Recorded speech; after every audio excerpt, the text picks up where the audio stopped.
आपकी जिंदगी में नम्रता, सहजता, सरलता ही आपके जीवन को सफलता देती है।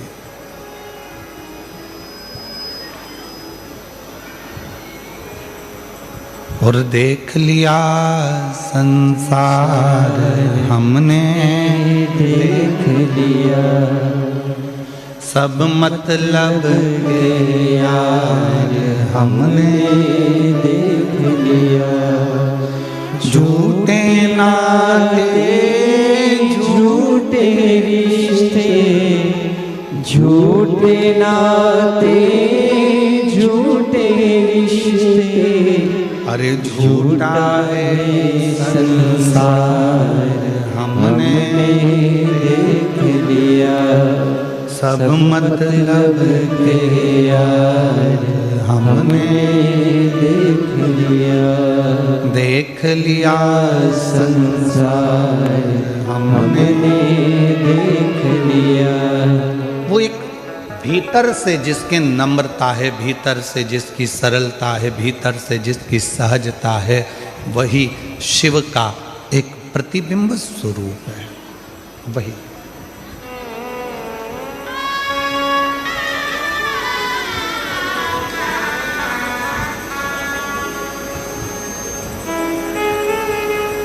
छोटू भाई, जब मिश्रा जी और सेंगर जी ये दोनों जब सीहोर पहुंचे थे शिव महापुराण की कथा लेने के लिए, तो हमने इनसे पूछा था कि कथा सूरत में इतना भीड़ आता है, इतनी भक्त आते हैं और रात्रि में विश्राम करने वाले ज़्यादा आते हैं। छोटू भाई, कभी मौका मिले तो आप लोग सब रात का आप तो दर्शन कर रहे होंगे, रात्रि को विश्राम करने वाले ज़्यादा होते हैं, क्योंकि सबको मालूम है रात्रि विश्राम कर कर सुबह कथा सुनकर बाबा की मिट्टी को अपने शरीर में लगाकर बाबा से अपनी मनोकामना पूर्ण कर कर जाना है सब। तो हमने मिश्रा जी से भी कहा, सेंगर जी से भी कहा कि भक्त बहुत आएंगे, कैसे व्यवस्था हो पाएगी, आप लोग कर लेंगे? तो इन्होंने कहा था, आप कहते हो कि शिव जी किसी ना किसी रूप में आते हैं। तो छोटू भाई, मिश्रा जी और सेंगर जी ने एक ही बात कही थी कि कहीं ना कहीं कोई ना कोई मिलेगा और शिव संभालेंगे। और मुझे लगता है आप ऐसे मिले इनको कि कहीं ना कहीं बाबा की कृपा से ये पवित्र कथा हो। मैं लड्डू गोपाल महाराज जी से भी, आज गौशाला के महाराज जी को भी कहूँगा, कहीं ना कहीं शिव की भक्ति करो।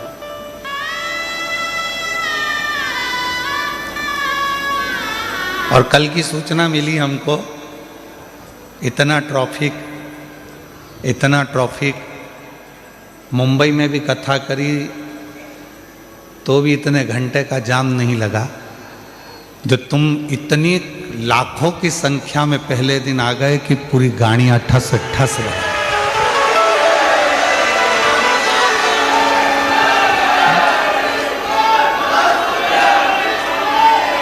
पूरी गाड़ियां ठस ठस भरा गई। पर एक निवेदन आप लोगों से कहेंगे, आप लोग अगर स्वीकार करेंगे तो, कि अपनी गाड़ियों को, चाहे मोटरसाइकिल हो, चाहे फोर व्हीलर हो, चाहे ऑटो हो, चाहे रिक्शा हो, उसको धीरे धीरे चलाओ, आराम से चलाओ। कथा में आए हो तो ये सोच कर जाओ कि हो सकता है कि 1 घंटे कथा ज़्यादा चल गई, इसलिए हमको घर पहुंचने में 1 घंटे की देरी रहेगी। पर धीरे धीरे आओ, थोड़ा स्लो स्लो चलो,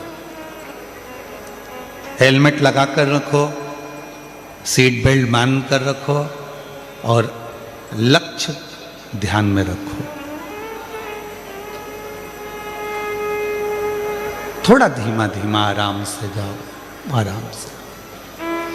एक होती है गाड़ी की चाबी, एक होती है बंगले की चाबी, एक होती है तिजोरी की चाबी, एक होती है फैक्ट्री की चाबी, एक होती है दुकान की चाबी, और एक होती है ऊपर छत पर जाने वाली दरवाजे की चाबी। इन सब चाबियों में सारी चाबियां जल्दी मिल जाती है। फैक्ट्री की चाबी भी आपको जल्दी मिल जाएगी, रखोगे जहां मिल जाएगी, और गाड़ी की चाबी भी जहां रखो वहां मिल जाएगी, लॉकर की चाबी भी मिल जाएगी, दुकान की चाबी भी मिल जाएगी। बस एक जगह की चाबी कहीं ना कहीं घूमती रहती है, वो छत की चाबी है, ऊपर जाने वाली चाबी। ये चाबी बड़ी मुश्किल से मिलती है, बड़ी मुश्किल। ढूंढते रहो, क्यों? छत की चाबी तुम्हारे पास है क्या? नहीं। छत की चाबी तुम्हारे पास है क्या? नहीं। छत की चाबी कहाँ रखी है जरा देखो। वो छत की जो चाबी होती है वो कहीं ना कहीं खो जाती है। उसी तरह संसार में, दुनिया में धन दौलत संपदा की चाबी तो कहीं पर भी प्राप्त हो सकती है, पर शंकर के पास जाने वाली चाबी खोई हुई है। उसको ढूंढना शिव महापुराण में है। उसको खोजने के लिए हम भगवान शंकर की अविरल कथा में आए। हम भगवान शिव की पवित्र कथा में उस चाबी को खोजने के लिए आए। उस चाबी,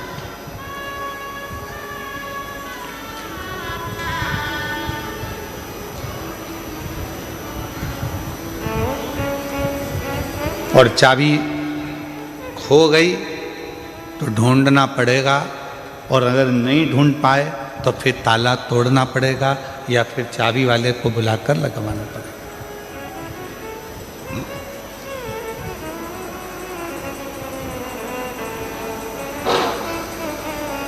दुनिया के लोग कहते हैं कि शिव मिलेगा कैसे,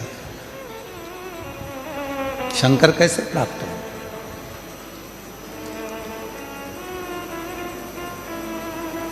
शिव को प्राप्त करना कोई कठिन विषय नहीं है। एक लोटा जल लेकर जब आप अपने घर से भगवान शंकर के मंदिर की ओर जाएंगे, हृदय में शिव शिव श्री शिवाय नमस्तुभ्यम उच्चारण करते करते करते करते जब शंकर के भगवान के नजदीक में जाएंगे तो शिव कुछ ना कुछ आपको दिया होगा, इसलिए शंकर भगवान आपको अपनी ओर खींच लेंगे, अपनी ओर। हर कोई सा पाना और हर कोई सा नट हर जगह पे फिट नहीं होता है। नट जानते हो? अरे बोलो तो जम के। पाना जानते हो? गाड़ी में वो नट को कसने वाला। हर कोई सा पाना और हर कोई सा नट हर जगह पर फिट नहीं होता है। जो नट जिस स्क्रू के लिए बना हुआ है वो उसी में फिट होता है। उसी तरह संसार सागर में पूरी मृत्यु लोक में जितने भी लोग रहते हैं उसमें से कुछ लोग ऐसे हैं जो शंकर भगवान को भजते हैं। तो समझ लेना कि तुम वो नट हो जो शंकर नटराज में ही फिट हो सकते हो, दुनिया में कहीं फिट नहीं हो सकते।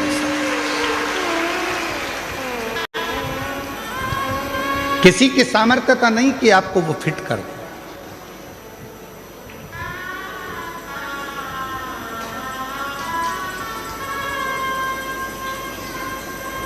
किसी की सामर्थ्यता। एक बड़ा सुंदर प्रसंग आता है भगवान शंकर की परम भगत हनुमान जी महाराज की माता मां अंजना जी। शिव जी की परम भगत थी माता अंजना। संतान का सुख नहीं था माता अंजना के, संतान प्राप्ति नहीं थी माता अंजना के। जब माता अंजना के यहाँ पर औलाद नहीं थी, संतान नहीं थी, तो बड़ी हताश रहती थी। राजा केसरी ने यज्ञ करवाया तो भी माता अंजना के घर में संतान नहीं हुई। बड़े बड़े अनुष्ठान करवाए राजा केसरी ने, फिर भी माता अंजना के गर्भ से औलाद नहीं हुई।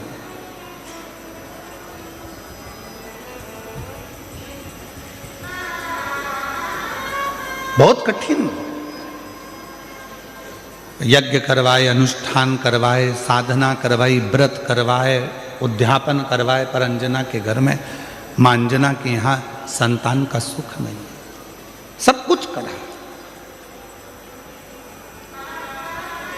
और यही की यही तो भगवान कृष्ण के यहाँ भी हुआ था। भगवान कृष्ण की 16,108 रानियां और 16,108 रानियों से जब संतान नहीं हुई भगवान कृष्ण के यहाँ, तब भगवान कृष्ण ने गर्गाचार्य बाबा से पूछा कि मेरे घर में औलाद क्यों नहीं होती है, क्या कारण है, मेरे घर संतान नहीं है।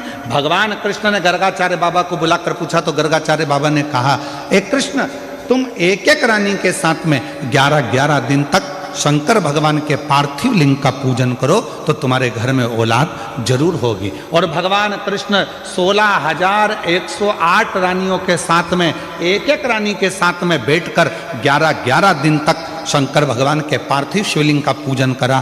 तब भगवान शंकर प्रसन्न होकर वर दे दिए, हे कृष्ण, तुमने अपनी रानियों के साथ 16,108 रानियों के साथ एक एक रानी के साथ अलग अलग बैठकर मेरा 11-11 दिन तक पूजन करा है। मैं तुम्हें वर प्रदान करता हूं कि तुम्हारी एक एक रानी से 11-11 संतान होगी। और भगवान शंकर की कृपा से भगवान कृष्ण के घर में 1,77,186 बच्चे हुए, ये शिव की कृपा से। 10 छोरा 1 छोरी, 10 लड़का 1 लड़की, 10 डीकरा 1 डीकरी, और महाराष्ट्र में कहते 10 मुलगा 1 मुलगी।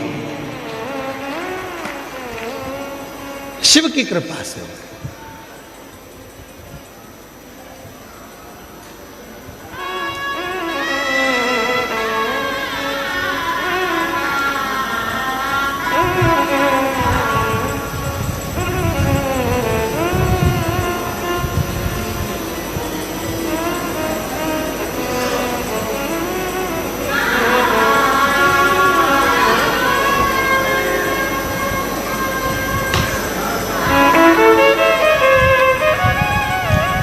आज हम जब जहाँ ठहरे हुए हैं तो हम जिस जगह पे ठहरे हैं उसके सामने वाली बिल्डिंग में से आज कोई हाथ हिलाकर पूछ रहा था, केम छो?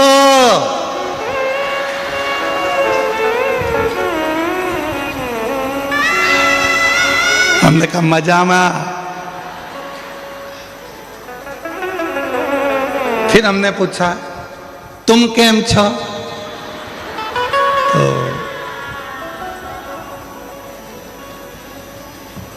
वो बोला नीचे वाले तुमसे मिलने नहीं दे रहे, तो क्या केम छो, मिलने भी तो दे।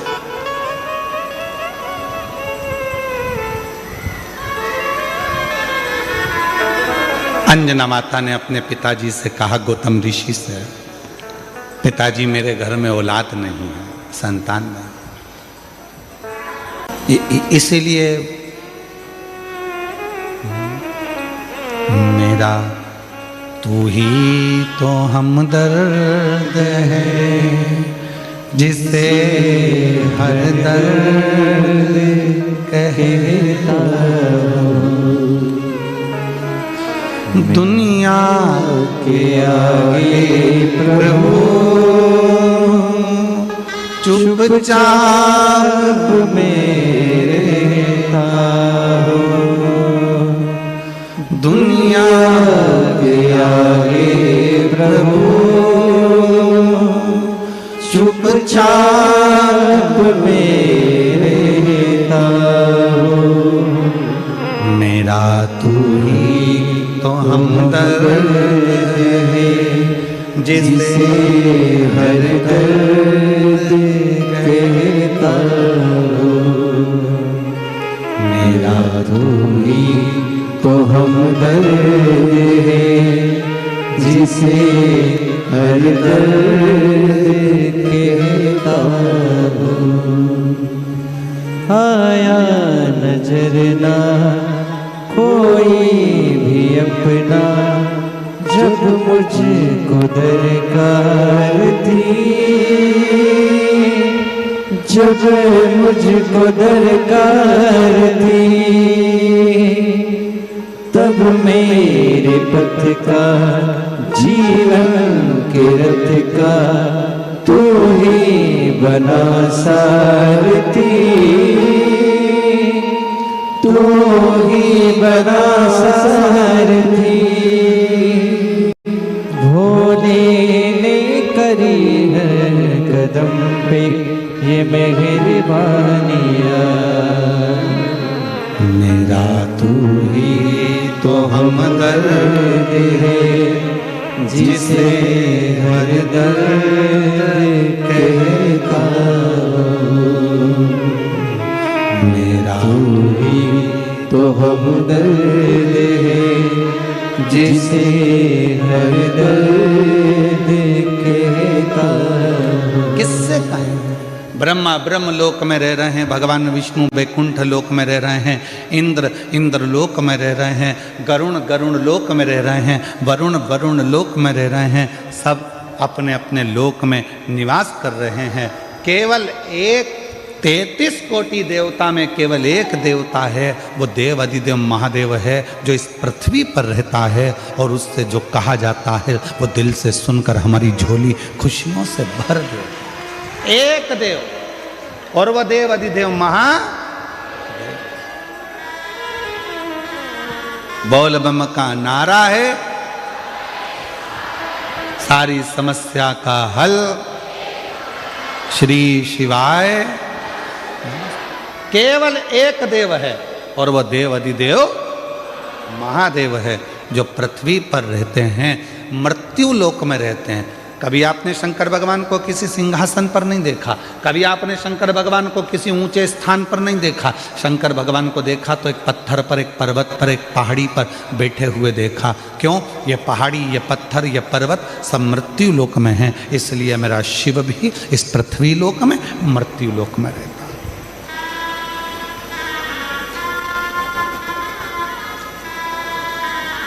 और उसको पाना सरल है, उसको पाना कठिन नहीं है।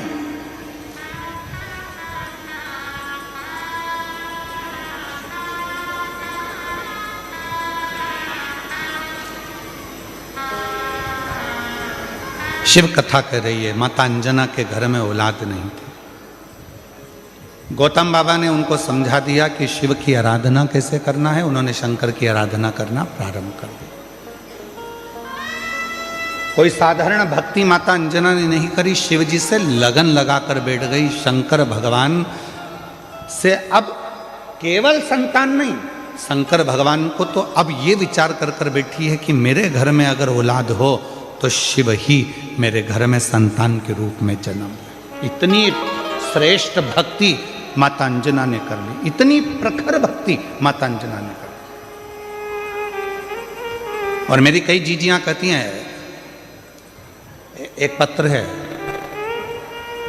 उसमें उन्होंने लिखा,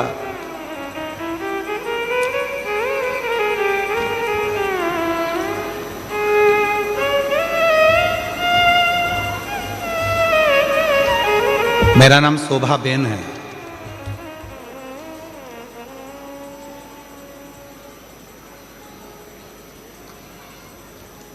मैं सूरत से हूं। गुरुदेव कहीं बैठी हूं सूरत से, शोभा बेन। शादी के 27 साल निकल गए थे, पर औलाद का सुख नहीं हुआ। 27 वर्ष शादी के निकल गए। सूरत से हैं शोभा बेन, अगर कहीं बैठी हों और बच्चों को लेकर आई हों तो व्यासपीठ पर लेकर आ सकती हैं। 27 साल शादी के निकल गए, संतान का सुख नहीं हुआ। शादी के 5 साल तक तो डॉक्टर को दिखाया, इसके बाद 10 साल तक पूरे देवी देवता ऐसा कोई नहीं बचा और ऐसा कोई डॉक्टर नहीं बचा जिसका इलाज ना करवाया। मुंबई से लेकर दिल्ली, दिल्ली से लेकर अहमदाबाद, सूरत, हर जगह पर IVF भी करवाया, वो भी सफल नहीं हुआ। डॉक्टर ने आखिरी में मना कर दिया कि तुम माँ नहीं बन सकती। तब आस छोड़ दी, और आस छोड़ दी, अब विचार छोड़ दिया कि मैं कभी माँ नहीं बन सकती। 27 साल के बाद पहली बार टीवी पर कुछ सीरियल देख रही थी और चलाते चलाते चैनल पर आपकी कथा आ गई और उसको सुना तो आपने शिव भगवान के पशुपतिनाथ व्रत और सफ़ेद आंकड़े की जड़ का प्रयोग बताया, जो करा। फिर आपके मुंह से सुना कि पंडाल में बैठकर जो मांगा जाता है वो मिलता है। मैंने अपने पति से कहकर पंडाल में बैठकर दोनों ने रात्रि विश्राम कर कर शिव पुराण की कथा सुनी, वहाँ की मिट्टी को अपने पेट पर लगाई। डॉक्टर तो मना करे थे कि औलाद नहीं होगी, और बाबा की ऐसी कृपा हुई, हम 2 बार कुबरेश्वर धाम होकर आए, 2 बार पशुपति व्रत करे और 2 बार सफेद आंकड़े की जड़ का प्रयोग करा। बाबा की कृपा से 27 साल के बाद जुड़वा बच्चों ने जन्म लिया। हम बाबा को प्रणाम करने के लिए हैं, बाबा को नमन करने के लिए। 27 वर्ष के बाद मेरे घर में बाबा ने किलकार किया। किससे कहें? कहीं बैठी हो शोभा बेन सूरत से, अगर कहीं बैठी हो तो आ सकती। किससे कहो? मेरा तू ही तो हमदर्द है, जिसे हर दर्द कहता हो। आप किससे कहो? ब्रह्मा जी ब्रह्मलोक में बहुत दूर हैं, भगवान विष्णु वैकुंठ में है, इंद्र लोक में बैठे हुए हैं। हम अपना दर्द किससे कहने जाएंगे? हम अपना दुखड़ा किससे कहने जाएंगे? हम अपनी तकलीफें किससे कहने जाएंगे? हम हमारा कष्ट किससे कहने के लिए जाएंगे? तो सारे देवताओं ने अपना अपना स्थान चुना। आखिरी में शंकर भगवान को बुलाया गया और शिव जी से कहा, सारे देवताओं ने अपना अपना स्थान चुन लिया है, तुम कहाँ रहना पसंद करोगे? पृथ्वी पर कोई रहना नहीं चाहता। क्यों? क्योंकि दुनिया के लोगों के दुखड़े इतने ज़्यादा हैं, रोज़ आएंगे, रोज़ दुखड़ा रोएंगे, रोज़ आएंगे, रोज़ तकलीफ कहेंगे, तो कोई देवता पृथ्वी पर नहीं रहना चाहता। आप बताओ, आप कहाँ रहना चाहते हो? शंकर भगवान ने कहा, मैं पृथ्वी पर रहने को तैयार हूँ, मृत्यु लोक में रहने को तैयार हूँ। तो भोले बाबा आपको सबके दुखड़े सुनना पड़ेंगे, भोले बाबा आपको सबके दुखड़े सहना पड़ेंगे, आपको सबके दुखड़े सुनकर उनके दुखड़ों को समाप्त करना पड़ेगा। शंकर भगवान ने कहा, मैं पृथ्वी पर रहने को तैयार हूँ और सबके दुखड़े सुनने को तैयार हूँ और सबके दुखड़े समाप्त करने को तैयार हूँ। मैं तैयार हूँ।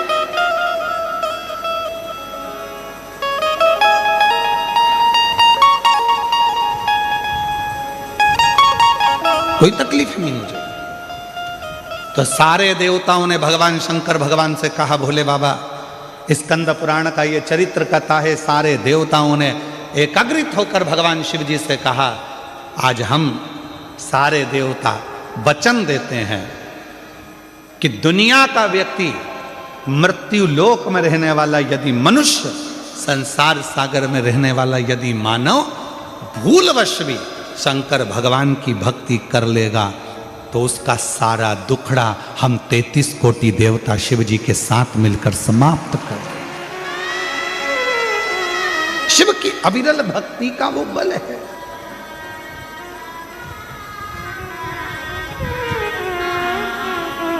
मेरा तू ही तो हमदर्द है, जिसे हर दर्द कहता हो। आप उसको कहेंगे, स्वीकार। माता अंजना का चरित्र कहता है, शिव की भक्ति में माता अंजना जी लग गई।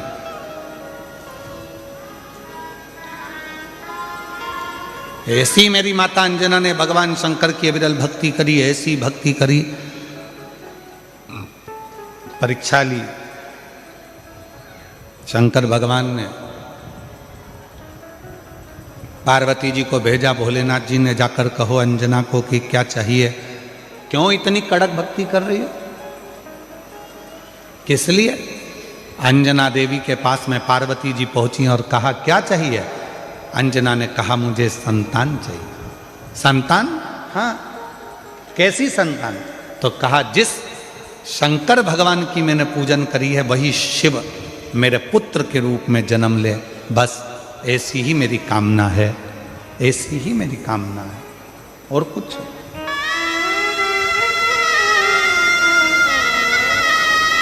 शिव मेरे घर में जन्म ले।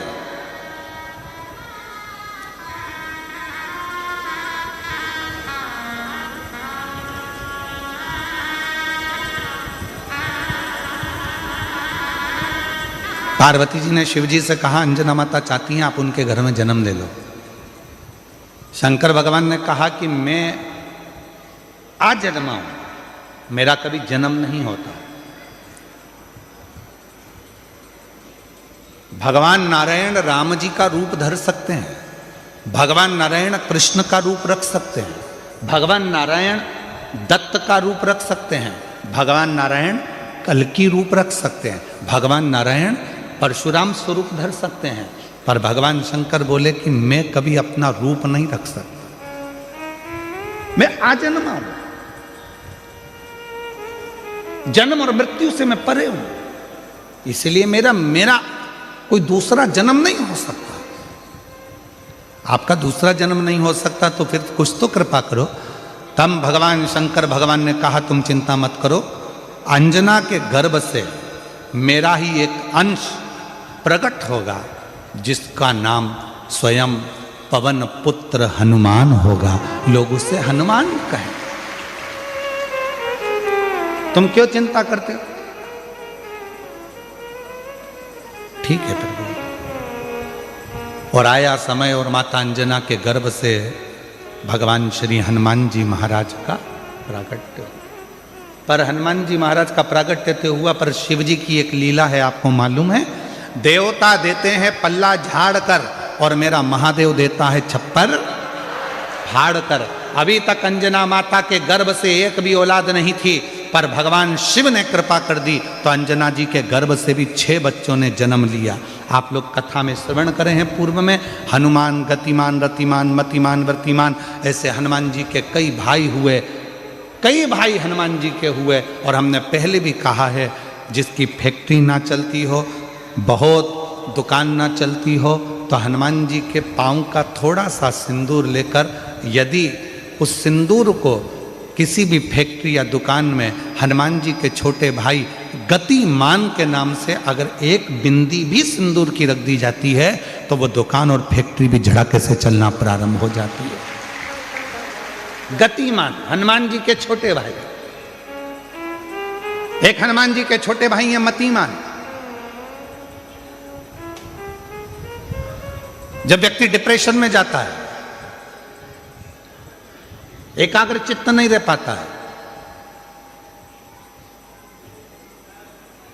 पढ़ने बैठता है पर एकदम मन नहीं लग पाता है, तो मतिमान का स्मरण किया जाता है, हनुमान जी के 3रे नंबर के भाई का मतिमान।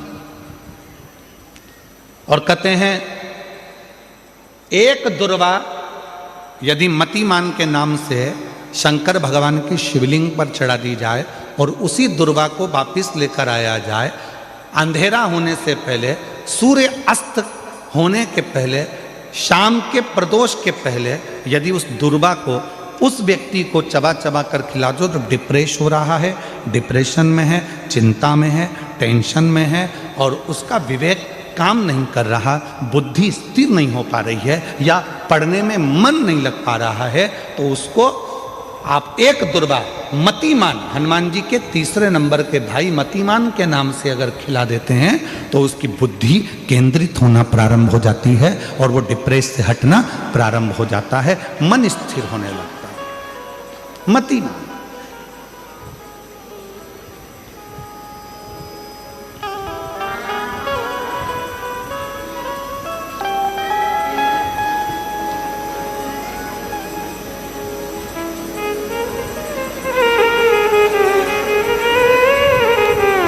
और एक नाम आता है व्रतिमान। इसका प्रैक्टिकल तुम अभी यहीं से कर लेना, ठीक है? चलते चलते मालूम पड़े तुम्हारी पार्किंग यहां से आधा किलोमीटर दूर है, ठीक है? अरे बोलो तो जम के, आधा किलोमीटर दूर तुम्हारी पार्किंग है और तुम्हारी उम्र लगभग बहुत हो गई, मालूम पड़े तुम थोड़े वृद्ध हो गए हो और तुम्हारा घुटना दुख रहा है, तुम्हारी कमर दुख रही है, चलते चलते बड़ी मुश्किल से तुम कथा स्थल तक पहुँचे हो। अब मन में आ रहा है कि मुझे वापस पार्किंग तक जाना है, कैसे जाऊँगी, पाँव तो दुख रहा है। तो एक काम आज चलते चलते करना कि कहीं सीवर वाला महाराज झूठ तो नहीं बोल रहा है, तो प्रैक्टिकल करके जाना। क्या करोगे, यहाँ से जाते समय आप जब जा रहे हो और आपके शरीर का कोई अंग जब दुख रहा है तो श्री शिवाय नमस्तुभ्यम कहकर श्री व्रतिमान हनुमान का स्मरण करो। किसका स्मरण करना है? जम के बोलो, वृत्तिमान हनुमान। वृत्तिमान हनुमान का स्मरण करके कहीं पर भी बैठकर अपने पांव की छोटी वाली जो उंगली है उसको जम के दबाना, और दबाने के बाद चल देना। जिस जगह पर भी दर्द हो रहा होगा, मेरा बाबा आपको मंजिल तक पहुंचाएगा, दर्द होने नहीं देगा। कल नहीं करना, प्रैक्टिकल आज ही करना।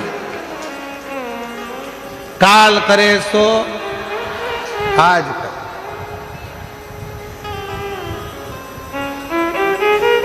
वृत्तिमान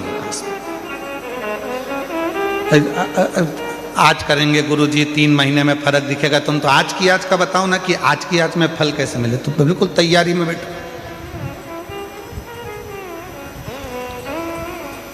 जाते जाते वृत्तिमान हनुमान भगवान श्री शिवाय नमस्तुभ्यम का स्मरण कर कर एक ऊर्जा के साथ, ताजगी के साथ चलते जाओ।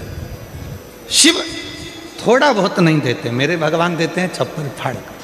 अब हनुमान जी महाराज का प्रागट्य हो गया, हनुमान जी महाराज आ गए, पूरे आनंद के साथ राम जी की सेवा करी। ये सारी कथा आप लोगों ने श्रवण करी है, रामचरितमानस में भी और शिव पुराण में भी और श्रीमद् भागवत में भी। कई जगह पर आपने इस कथा को सुना होगा। अब मूल कथा जो शिव पुराण की, स्कंद पुराण का मूल तत्व है, उसकी ओर हम बढ़ रहे हैं, जो बड़ी सुंदर कथा है।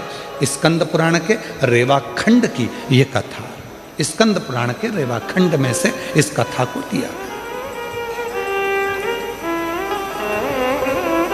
स्कंद पुराण का रेवाखंड कथा है, हनुमान जी महाराज राम जी के साथ में लंका पर चढ़ाई कर दिए, विजय प्राप्त कर लिए, आ गए। पुष्पक विमान में बैठकर मां सीता को लेकर आ रहे थे।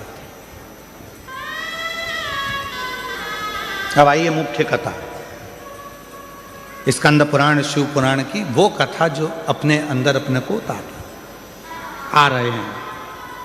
राम जी बैठ गए पुष्पक विमान में, मां जानकी साथ में, विभीषण, हनुमान सब साथ में चल। बीच में स्थान आया, हनुमान जी ने कहा, प्रभु ये वो भूमि है जहां मेरी मां अंजना रहती है, जहां मेरी माता अंजना यहां रहती है, ये वो भूमि है। राम जी ने पुष्पक विमान को आदेश दिया, हे पुष्पक नीचे होइए, इस भूमि पर, अंजना माता की इस भूमि पर पुष्पक को रोका। हनुमान जी पुष्पक विमान से नीचे उतरे। हनुमान, हमें तुम्हारी मां से मिलना है। जिस हनुमान ने लंका पर विजय प्राप्त करा दी, जिस हनुमान ने लक्ष्मण को संजीवनी बूटी ला कर दे दी, उस हनुमान जी की माता से मुझे मिलना है। हनुमान जी ने हाथ जोड़कर कहा, प्रभु माता से तो मिला दूंगा, मना नहीं है, पर मेरी माता सबसे ज्यादा यदि आराधना और साधना करती है तो शिव की करती है। राम जी ने जो शब्द कहा, प्रत्येक व्यक्ति के दिल में वो शब्द छूना चाहिए। मेरे भगवान राम बोले, हनुमान, जब किसी शंकर के भक्त का दर्शन होता है, शंकर तो कभी नहीं मिलते, पर शंकर का यदि कोई सही भक्त मिल जाता है तो समझ लेना कि शंकर का दर्शन उसी क्षण हो गया, उसी क्षण।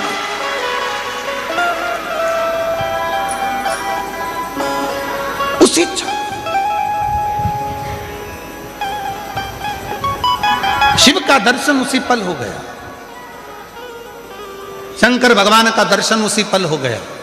यदि कोई शंकर भगवान के भक्त का दर्शन कर लेता है, शिव भक्त का दर्शन कर लेता है, तो समझ लो कि शंकर भगवान का भक्त का दर्शन, शिव का दर्शन। आप कौन है? क्यों लोग कहते हैं कि शिव महापुराण के कथा के पंडाल में जाकर बैठो और आपकी मनोकामना पूर्ण हो जाती है, कथा के पंडाल में जाकर बैठो शिव पुराण के और आपका मनवांचित फल प्राप्त हो जाता है। आखिर शिव महापुराण के कथा के पंडाल में ऐसा होता क्या है?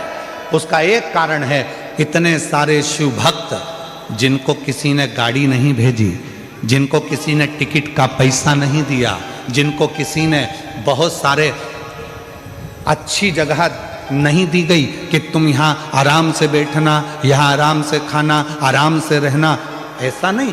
शंकर का भक्त अपने झोले में 2 पानी की बोतल, एक बिछाने की दरी, एक ओढ़ने का कम्बल और अपना खाने का सामान साथ लेकर आता है, छाता साथ में लाता है और जहां मौका मिल जाए वहां बैठकर कथा सुनता है। अर्थात बिना लोभ, बिना लालच, बिना किसी व्यापार या व्यवसाय के वो शिव को समर्पित होकर आया है, शंकर का होकर आया है। इसलिए ऐसे भक्त का जब दर्शन होता है तो हमारी मनोकामना अपने आप पूरी होना प्रारंभ हो जाती है, पूरी।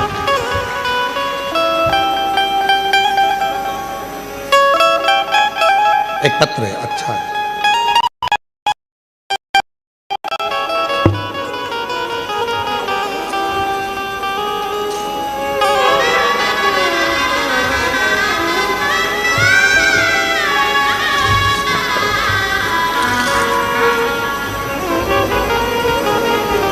मेरा नाम मंगलाबेन पांडुरंग चौधरी है।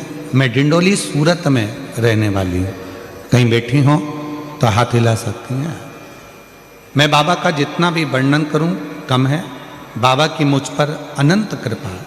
मेरा बेटा 10 साल से सरकारी नौकरी की तैयारी कर रहा था, पर कुछ पॉइंट से सिलेक्शन रह जाता था। वो रोज अपने काम से आता था और चिंता में रहता था। मैंने टीवी के माध्यम से आपकी काफ़ी कथा सुनी है। मैंने अपने बेटे से बोला कि रोज 1 लोटा जल बाबा को चढ़ाओ और शहद वाला बेलपत्र बाबा को चढ़ाना शुरू करो। बेटे ने वैसा ही किया और सच्चे मन से बाबा से प्रार्थना की। और मैंने बाबा की कथा जब सूरत में आई थी तब 7 दिन कथा का भ्रमण किया। बाबा से विनती की, बाबा आपकी कथा के पंडाल में रहकर कथा सुन रही हूँ। ऐसा सुना है जो कथा के पंडाल में रहकर कथा को श्रवण करता है उसकी मनोकामना आप पूरी करते हो। बाबा मेरे बेटे की सरकारी नौकरी में सफलता मिले। बाबा की कथा जब चालू हुई तब मेरी बहू ने पशुपति व्रत भी रख लिया। मेरे 6 साल का पोता अथर्व भी बाबा से विनती करता और बाबा ने हमारी विनती को स्वीकार करा। श्रद्धापूर्वक नमन करने के लिए आज मैं आई हूँ। आज मैं बाबा को धन्यवाद देती हूँ कि मेरे बेटे का सिलेक्शन सरकारी नौकरी मिल गई है और मेरे बेटे का नाम सचिन पांडुरंग चौधरी है, जो अहमदाबाद के सरकारी टीचर बन गया है। मैं बाबा को यहाँ प्रणाम करने के लिए आई हूँ, बाबा को नमन करने के लिए। अगर कहीं बैठी हो तो आ सकते। शिव को कहो, शंकर को कहो, वो सुनता है महाराज और हृदय से देता भी, हृदय से देता। शिव कथा कर रही है। हनुमान जी ने कहा ये मेरी माता अंजना का गांव है और माता अंजना यहां रहती हैं, पर वो शिव की परम बात। राम जी ने कहा हनुमान जब किसी शंकर भगवान के भक्त का दर्शन होता है, शिव भक्त का जब कभी दर्शन होता है और वो शिव भक्त अपनी दृष्टि से हमको देख लेता है तो निश्चित है हमारे आधे से ज्यादा दुख उसी पल खत्म हो जाते हैं, समाप्त हो उसी क्षण।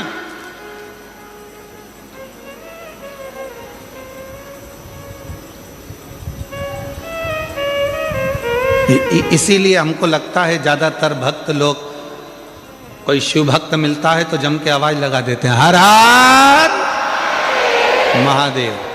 किसी मंदिर में जाकर लोग शोर नहीं मचाते।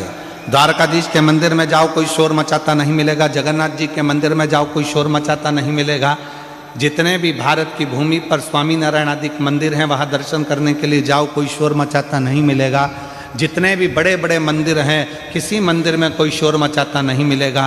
पर कभी भी कोई 12 ज्योतिर्लिंग में या शंकर जी का मंदिर आपके नज़दीक में है वहाँ दर्शन करने जाओ तो लोग शोर मचाते जरूर मिलेंगे। कोई पीछे से खड़े होकर चिल्ला रहा, कोई जम के चिल्ला रहा हारा हारा, कोई कहीं से आवाज लगा रहा बम बम बोले। जहां मर्जी पड़ती है लोग वहां से आवाज लगाना चालू कर देते हैं, शोर मचाते हैं, चिल्लाते हैं।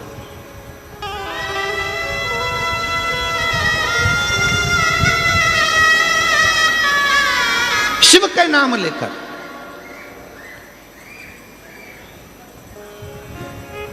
आप में से कई लोगों ने श्रीमद् भागवत कथा सुनी होगी, आप में से कई लोगों ने राम कथा सुनी होगी, आप में से कई लोगों ने विष्णु पुराण सुनी होगी, आप में से कई लोगों ने देवी भागवत सुनी होगी। ना जाने कितने कितने पुराण शास्त्र आपने सुने होंगे। सारे पुराण और शास्त्र उठाकर देखिए, एक भी पुराण शास्त्र ये नहीं कहेगा कि किसी भी असुर ने, राक्षस ने शंकर भगवान को युद्ध के लिए ललकारा। जितने भी असुर ने ललकारा वो सबने भगवान को ललकारा, विष्णु जी को ललकारा, ब्रह्मा जी को ललकारा, इंद्र को ललकारा, युद्ध के लिए देवी को ललकारा। पर किसी भी असुर ने, किसी भी राक्षस ने, किसी भी असुर ने, किसी भी दानव ने भगवान शंकर को युद्ध के लिए नहीं ललकारा। क्यों नहीं ललकारा? देवता तो देवलोक में रहते थे, भगवान विष्णु तो भगवान शंकर तो पृथ्वी पर रहते थे, तो यहां तो शंकर भगवान को ललकार देना था। पर शंकर भगवान को एक ने भी नहीं ललकारा। शिव जी को कोई ललकारता ही नहीं था युद्ध के लिए, कि कोई नहीं कहता था आओ शंकर भगवान मुझे तुमसे युद्ध लड़ना है। देव राक्षसों ने कहा, असुरों ने कहा, हे नारायण आओ मुझे तुमसे युद्ध लड़ना है। ब्रह्मा जी मुझे तुमसे युद्ध लड़ना है, इंद्र मुझे तुमसे युद्ध लड़ना है, हे शक्ति मुझे तुमसे युद्ध लड़ना है। सारे देवी देवताओं को असुरों ने ललकारा, पर शंकर भगवान को एक भी असुर नहीं ललकारता था। कारण क्या था? उसका एक कारण था कि जितने देवता थे, 33 कोटि देवता, जितने देवता थे, शंकर भगवान के पास में, जैसे तुम्हारे घर में 15 सदस्य हैं या 5 सदस्य हैं या 6 सदस्य हैं, 9 सदस्य हैं, 10 सदस्य हैं, तुम्हारे घर में जितने सदस्य हैं,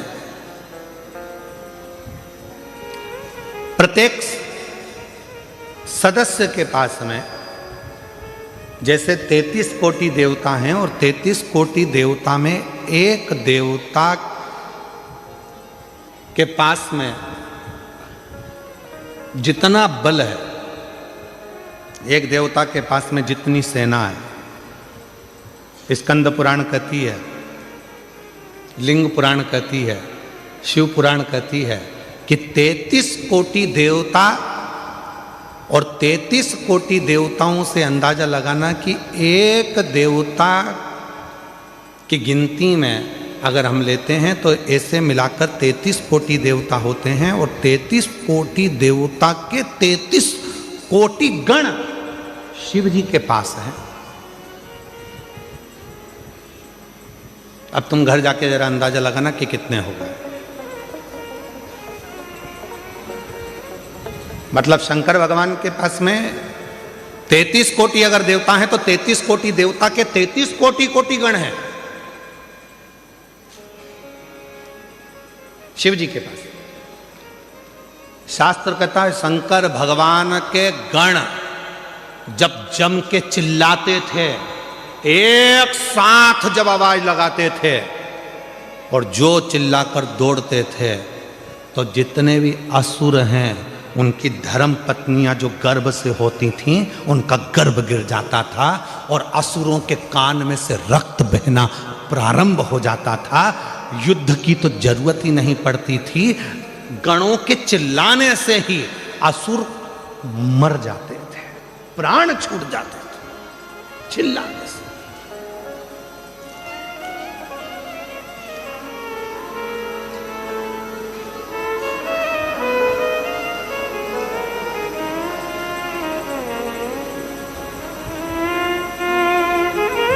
कई लोग पूछते हैं क्यों महाराज जी ये इतने सारे भक्त कथा सुनने आते हैं, ना तो इनके पास कोई पत्र जाता है, ना कोई निमंत्रण जाता है, ना पीले चावल जाते हैं। अगर कोई राजनेता को भी सभा करना पड़ती है तो गाड़ियां लगाना पड़ती है, गाड़ियां भेजना पड़ता है, तब लोगों को बुलाना पड़ता है। और साथ में बुलाओ तो बुलाओ, भोजन का टिफिन भी हाथ से दो और उनके लिए पूरी व्यवस्था करो, कुर्सी लगाओ, ये लगाओ, वो लगाओ, सम्मान दो, गाड़ी भेजो, घोड़ा भेजो, समय पे लाओ, समय पे छोड़ के आओ। पर ये शिव पुराण एक ऐसी कथा है जिसमें ना तो पीले चावल दिए जाते हैं, ना निमंत्रण दिया जाता है, ना किसी के यहाँ पत्र भेजा जाता है, ना किसी के यहाँ जाकर कहा जाता है। उसके बाद भी ये लाखों लाखों शिव भक्त अपने आप आ जाते हैं। उसका क्या कारण है? उसका एक कारण है, स्कंद पुराण कहती है, ये जितने शंकर के भक्त संसार में रहते हैं, ये शंकर भगवान के पूर्व में कोई रिश्तेदार रहे होते हैं जो शंकर की डमरू की आवाज़ सुनकर दौड़ पड़ते हैं और कथा में आकर बैठते हैं। शिव के गण हैं।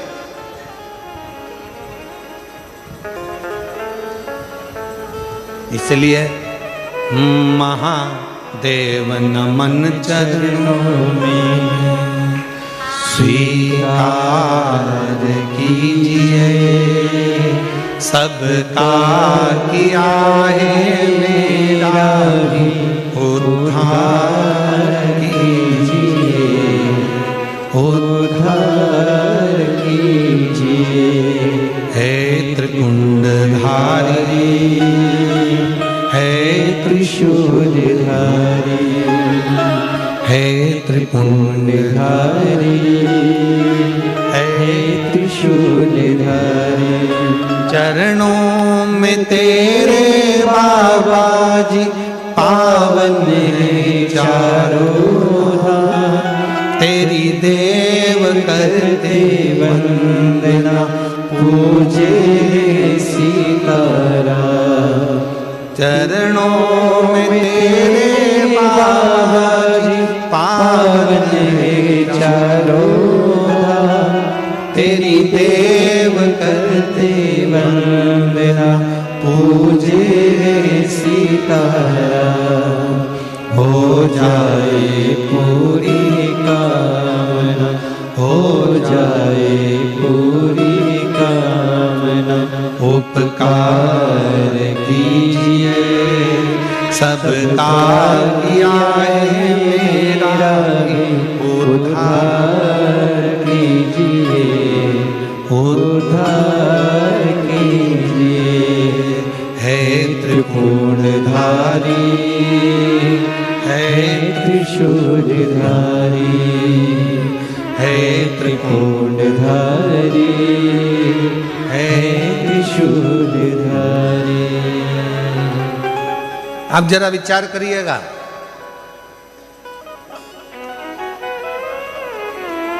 शिव के गण इतने प्रबल हैं, एक बार यदि जाग जाएं तो दुनिया में किसी की सामर्थ्यता नहीं है जो इनके आगे टिक जाए।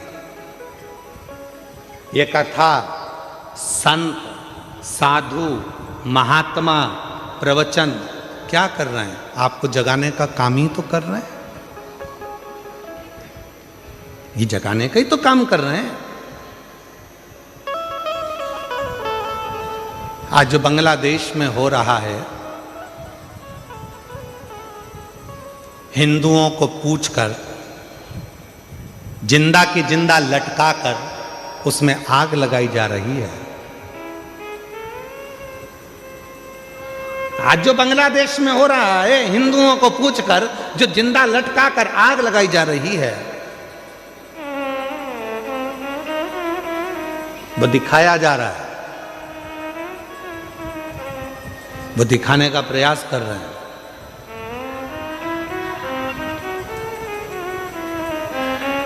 कि जब हमारी संख्या बढ़ी तो हम तुम सबको ऐसे ही लटकाकर आग लगा देंगे। इसलिए मेरी जीजियों और मेरे जीजाओं और मेरी बेटियों, बेटाओं और मेरे बुजुर्ग माँ बाप, ध्यान रखना, एकजुट होना प्रारंभ हो जाओ और अपने सनातन को मजबूत करना प्रारंभ करो। अपने सनातन को मजबूत करना प्रारंभ करो, वरना आने वाला समय बड़ा विचित्र हो, बड़ा विचित्र।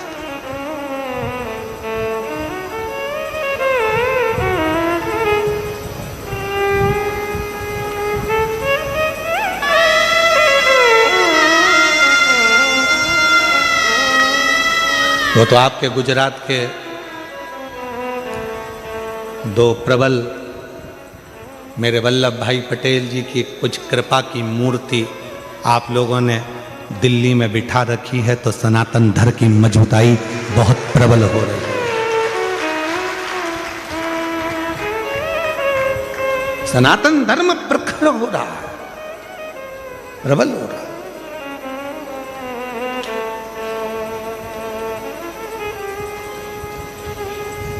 और उसकी प्रबलता आपको करना है। अंजना माता को देखो, अंजना माता की कथा को देखिए, अंजना माता के एक भाव को देखिए। भगवान राम कह रहे हैं, सुनो हनुमान, अगर शंकर भगवान का कोई भक्त, शिव की आराधना करने वाला, शंकर की साधना करने वाला, शंकर को भजने वाला, शंकर को स्मरण करने वाले, अगर उस शिव के भक्त का भी मात्र दर्शन हो जाए, जो शंकर को दिल में बिठाता है, वो हमको अगर एक बार देख भी लेगा तो हमारे दुख, हमारी तकलीफ, हमारा कष्ट मिट जाता है, हमारा दुख समाप्त हो जाता है। अब इसमें ना जाने कितने शंकर के भक्त आए होंगे, इस पूरी कथा में ना जाने शंकर भगवान के कैसे कैसे भक्त आए होंगे, जो शिव की भक्ति के लिए रात भर, ठंड पड़ रही है, पड़े हुए हैं, ठंड में पड़े, खाने को मिला तो ठीक, ना मिला तो ठीक, पड़े। हम नहीं जानते कौन से यूट्यूबर हैं, एक यूट्यूबर ने कोई रील डाली होगी और वो रील ऑफिस से, सीहोर से आशीष के पास आई, तो आशीष ने हमको रील दिखाई, तो उस रील में आशीष ने दिखाया कि कोई दुबई से भी एक बहन यहाँ आई हुई है और कथा के पंडाल में रात रात रुककर कथा का श्रवण कर रही है।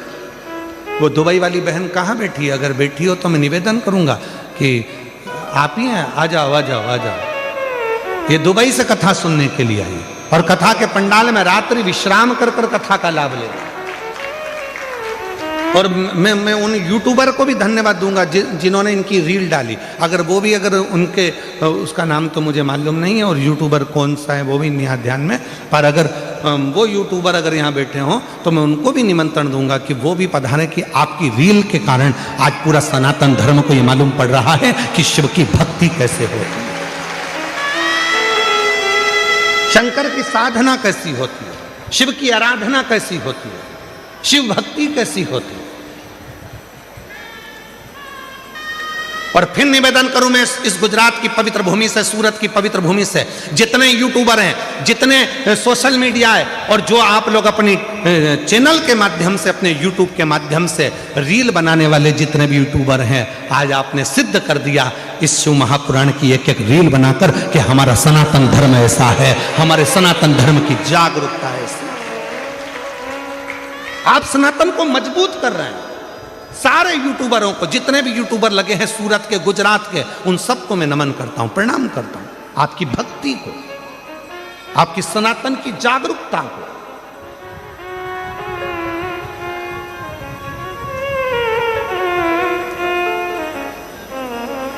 और महादेव नमन चरणों में स्वीकार लीजिए, सबका किया है मेरा भी उद्धार कीजिए, उद्धार कीजिए। हे त्रिपुंडधारी, हे त्रिशूलधारी, हे त्रिपुंडधारी, हे त्रिशूलधारी। चरणों में तेरे बाबा जी पावन है चारों धाम, चरणों में तेरे बाबा जी पावन है चारों धाम। तेरी देव करते वंदना, पूजे सीताराम, हो जाए पूरी कामना, हो जाए पूरी कामना। उपकार कीजिए, सबका किया है मेरा भी उद्धार कीजिए, उद्धार कीजिए। हे त्रिपुंडधारी, हे त्रिशूलधारी। शिव कथा कर रही है, अंजना माता का राम जी कर रहे हैं, मात्र मुझे दर्शन हो जाएगा और वो अपनी दृष्टि से मुझे देख लेंगी, उतने में भी मेरा आनंद हो जाए। चलो हनुमान, चलो मुझे अंजना माता का दर्शन करना। जैसे ही सामने अंजना माता दिखी,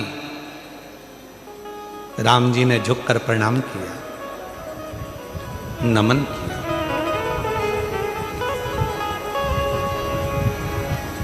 हनुमान जी ने कहा अंजना माता से, ये श्री राम है,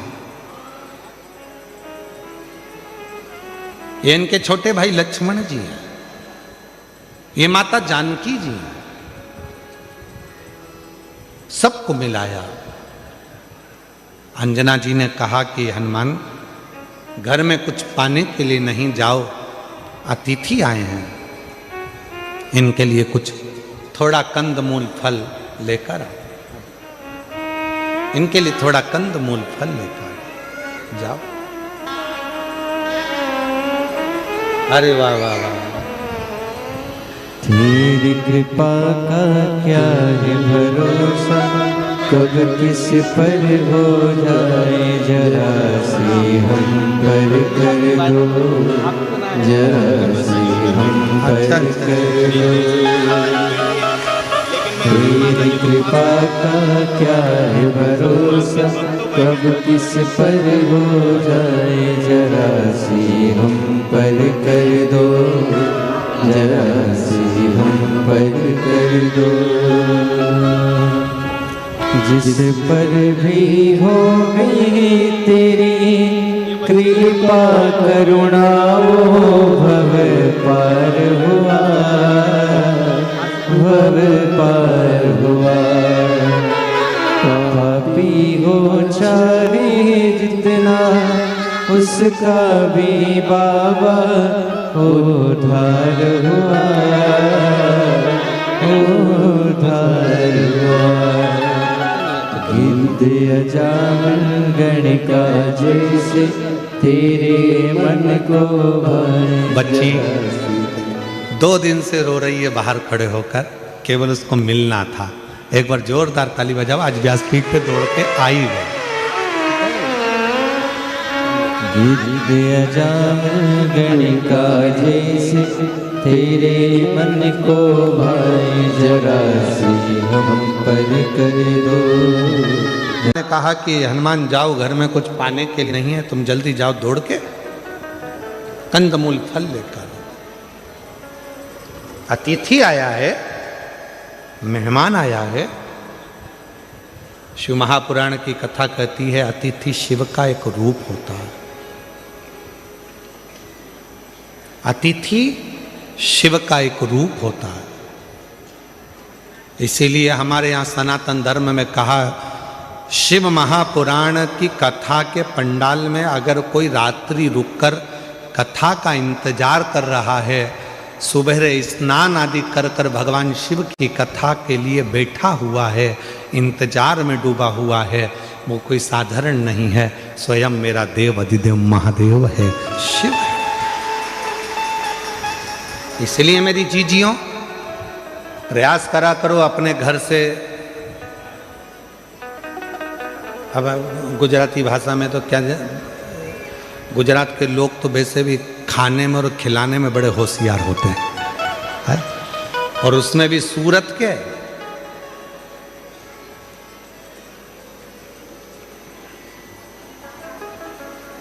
महाराज अपने घर से आया करो तो कोई वो थेपला, फाफड़ा, और भी कौन सा होता है, काहे सोमानी जी, और कौन कौन से होते हैं, थेपला, फाफड़ा। हाँ तुम बोलते जाओ, मैं सुन रहा हूँ। हाँ ठीक है, ठीक है। हाँ कल मंगवा के रखूंगा सब यहीं पर। तो निवेदन है, घर से आया करो तो थोड़ा थोड़ा लेकर चला करो, अपने लिए नहीं, जो अपने आसपास में बैठे उसका मुख झूठा कराने के लिए मेरा शिव नगर में आया है, मेरा शंकर, मेरा भोले बाबा, मेरा शिव। और मेरा शंकर ना जाने किस रूप में कब तुम्हारे सम्मुख में आकर बैठ गया और उसकी कृपा आप पर हो, ये भाव लेकर मुक्त हो।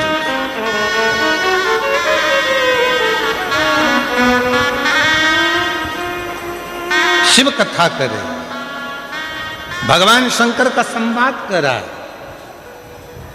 हनुमान जी महाराज की कथा करे। ये हनुमान जी चले गए कंदमूल फल लेने के लिए, इतने में अंजना माता की आंख से आंसू बह रहे थे। राम जी ने पूछ लिया, मां क्यों रो रही हो? अंजना माता ने कहा, मेरे रोने का कारण केवल एक है, आज मेरे बेटे हनुमान ने मेरे दूध को लज्जित कर दिया। दूध को लज्जित कर दिया? राम जी बोले, मां ये कैसी बात करती हो? हनुमान जी ने तो माता जानकी जी का पता लगाया, हनुमान जी ने लंका में आग लगा दी, और आप कहते हो कि हनुमान जी ने मेरे दूध को लज्जित कर दिया? अंजना माता बोली, रे राम, ए प्रभु, हनुमान भूल गया कि किस माता का दूध पिया था उसने। आज मुझे बड़ा दुख है जो मेरे बेटे हनुमान ने मेरे दूध को लज्जित कर दिया। क्यों मां ऐसे शब्द क्यों कह रही हो? राम जी कह रहे, ऐसे शब्द क्यों बोल रही हो? क्या बात है? अंजना माता ने कहा, इसलिए बोल रही हूं कि आपको अयोध्या से आकर सीता जी को लेने के लिए लंका जाना पड़ा। मेरे बेटे हनुमान को मैंने जो दूध पिलाया था, वो दूध इतना प्रबल था, हनुमान चाहते तो तुम्हें लंका तक जाने की जरूरत नहीं पड़ती, सीता को लंका को उठाकर लेकर अयोध्या में आते। आज मुझे दुख है कि मेरा दूत आज लज्जित हो गया। हनुमान जी महाराज को लंका तो गए पर सीता को लेकर नहीं आए। आज दुख इस बात का है कि राम जी को लंका पर चढ़ाई करना पड़ी, उस रावण से युद्ध लड़ना पड़ा, उस मेघनाथ से युद्ध लड़ना पड़ा, उस कुंभकर्ण से युद्ध लड़ना पड़ा, इसलिए आज मेरा दूध लज्जित हो रहा है। हनुमान को तो जाना था, पूरी लंका को उठाकर लाकर अयोध्या में रख देना था, तो मैं गौरवान्वित होती, तो मुझ में गौरव होता। राम जी, आप नहीं जान पाएंगे कि इस माता ने जो दूध पिलाया है वो साधारण नहीं है। इस माता ने जो दूध पिलाया है वो साधारण नहीं है। छत्रपति वीर शिवाजी महाराज का एक प्रसंग याद आता है। एक किले से दूसरे किले पर जीजाबाई माता देख रही थी। छत्रपति वीर शिवाजी की माता जीजाबाई ने सामने देख रही थी, और उस सामने के किले पर भगवा नहीं था, दूसरों का ध्वज लगा हुआ था। तब माता जीजाबाई जब देख रही थी तो उन्होंने शिवाजी से बुलाकर कहा, शिवा, ये सामने के किले पर मेरा भगवा लहरा नहीं रहा। शिवा कहते हैं, मां उनके पास सेना ज्यादा है, हम आक्रमण नहीं कर पा रहे। जीजाबाई ने कहा कि कल तक सूर्य अस्त होने से पहले भगवा लहराना चाहिए उस किले के ऊपर। मां, सेना नहीं है इतनी हमारे पास, और आप कर रही हो कि भगवा लहराना चाहिए। जीजाबाई ने कहा छत्रपति वीर शिवाजी से, वो किला सेना से नहीं मिलता, वो किला सीने में जब शिव बैठता है और शिवा जागता है तो भगवा आराम से लहरा सकता है। सीने में भगवा है और सीने में शिव है तो वो सेना भले ना हो, शिवाजी जाए और भगवा लहरा कर आए। छत्रपति वीर शिवाजी ने जितनी सेना थी उसी का साथ पकड़कर जो किले पर चढ़ाई करी, और माँ जीजाबाई के सामने उस किले पर भगवा लहरा गया। ये वीरता होना चाहिए, ये वीर।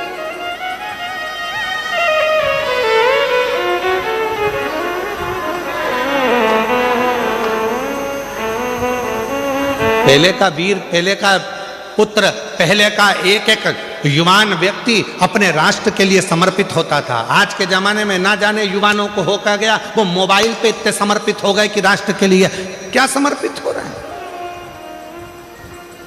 वो मोबाइल पर इतने समर्पित हो गए। रात को 11-11 बजे तक तो मिस यू और विथ यू ही होता रहता है। एक शब्द और होता है, वो मैं लिख नहीं रहा हूं और ना बोल रहा हूं। कहां गया?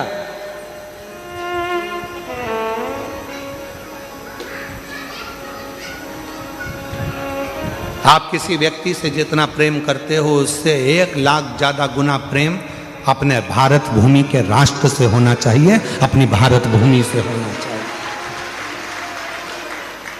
वो प्रेम हमारे भीतर हो।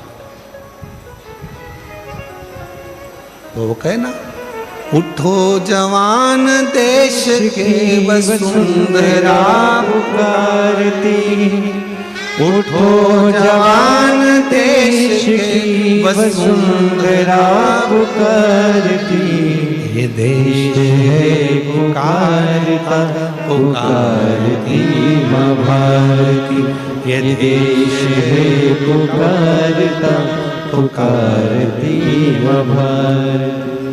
उठो जवान देश की वसुंधरा पुकारती, उठो जवान देश की वसुंधरा पुकारती, ये देश है पुकारता पुकारती माँ भारती, ये देश है पुकारता पुकारती माँ भारती। अपने भीतर वो बल उत्पन्न करिए। हनुमान जी से कहा, जाओ तुम जाकर फल लाओ, और इतने में राम जी के सामने मां अंजना की आंख के आंसू थे, और अंजना माता ने कहा, मैंने जो दूध पिलाया आज वो लज्जित हो गया। हनुमान जी चाहते तो पूरी लंका को उठा कर ले आते, पर हनुमान जी लेकर नहीं आए, इसका मुझे दुख है। राम जी ने कहा, मां ऐसी बात क्यों कहती हो, हनुमान को तो हमने रोका था, नहीं तो हनुमान तो लंका पर चढ़ाई कर कर सीता को कब कर लेकर आ जाते, हमने रोका था।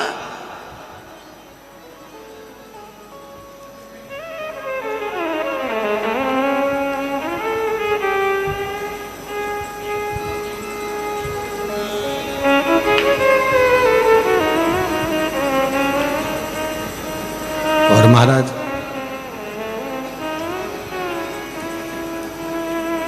अब दया करो है भोलेनाथ, मस्त रहूं तेरी मस्ती में। अब दया करो है भोलेनाथ, मस्त रहूं तेरी मस्ती में। अब दया करो है भोलेनाथ, मस्त रहूं तेरी मस्ती में। अब दया करो रे भोलेनाथ, मस्त रहूं तेरी मस्ती में। मेरे सिर पर रख दो अपना हाथ, मस्त रहूं तेरी मस्ती में। मेरे सिर पर रख दो अपना हाथ, मस्त रहूं तेरी मस्ती में।